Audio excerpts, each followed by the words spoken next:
Kabanata 45, ang pinag-uusig. Si Elias ay nagtungo sa kagubatan upang hanapin si Kapitan Pablo na kasama ang isang lalaki sa isang yungib. Sa kanilang pagkikita, nakita ni Elias ang sugatang ulo ni Kapitan Pablo na nakatali ng dugo ang bigkis.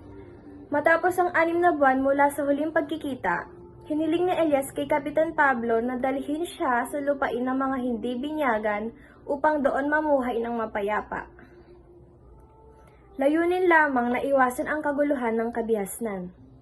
Sa pagsasama ng dalawa, binigyang diin ni Elias na dapat silang ituring na mag-ama dahil pareho silang nahihirapan sa kanilang mga personal na laban. Ngunit hindi pumayag si Kapitan Pablo sa hiling ni Elias. Sa halip, nagdesisyon si Kapitan Pablo na maghiganti sa mga puminsala sa kanyang pamilya. Iginigiit ni Kapitan Pablo na kailangan magkaroon ng katarungan sa pagkamatay ng kanyang mga anak, sa pagsasamantala at sa paglugso sa kapurihan ng kanyang anak na babae.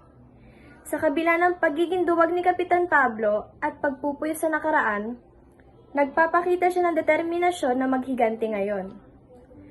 Nag-iimbestiga si Kapitan Pablo sa mga nangyari, ngunit sa kasawiang palad, namatay ang kanyang mga anak. Ang natitirang anak ay nagpasyang maghigante at nakipaglaban sa mga otoridad, hanggang sa kanyang pagpapatiwakal. Sa kasalukuyan, siya ay naghihintay ng tamang pagkakataon upang magwelga kasama ang iba pang mga inuusig ng gobyerno. Naunawaan ni Elias ang paninindigan ni Kapitan Pablo, subalit ipinangako ni Elias na ang isang binata na may koneksyon sa Kapitan General ay makakatulong sa kanilang hangarin na maipaabot ang mga hinaing ng bayan. Sa pangako ni Elias, sinabi niya kay Kapitan Pablo na sa loob ng 4 na araw ay malalaman niya ang resulta ng kanilang pakikipag-usap sa binata. Kung ang binata ay pumayag, may pag-asa silang makamit ang katarungan. Ngunit kung hindi, si Elias ay handang maghandog ng kanyang buhay. Kabanata 46, ang sabungan. Sa San Diego, isang bayan sa Pilipinas, matatagpuan ang isang sabungan na nahati sa 3 bahagi. Ang unang bahagi nito ay ang pasukan na binabantayan ng isang babaeng naniningil ng bayad sa mga pumapasok. Sa magkabilang dulo naman ng pasukan ay may kita ang mga tindera na nagtitinda ng iba't ibang kagamitan tulad ng pagkain, gamit sa bahay at iba pa.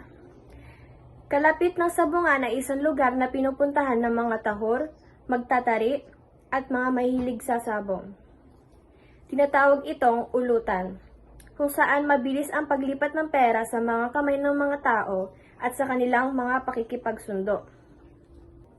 Ang pangalawang bahagi ng sabungan ay tinatawag na ruweda, kung saan ginaganap ang mga sultada.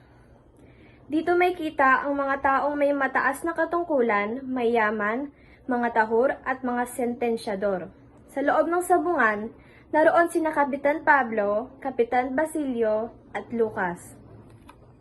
Nagkaroon ng usapan si Kapitan Basilio at Kapitan Tiago tungkol sa pagsasabong ng kanilang mga manok. Sa laban, lumaban ang bulik ni Kapitan Basilio laban sa lasak ni Kapitan Tiago sa pustahang 3,000.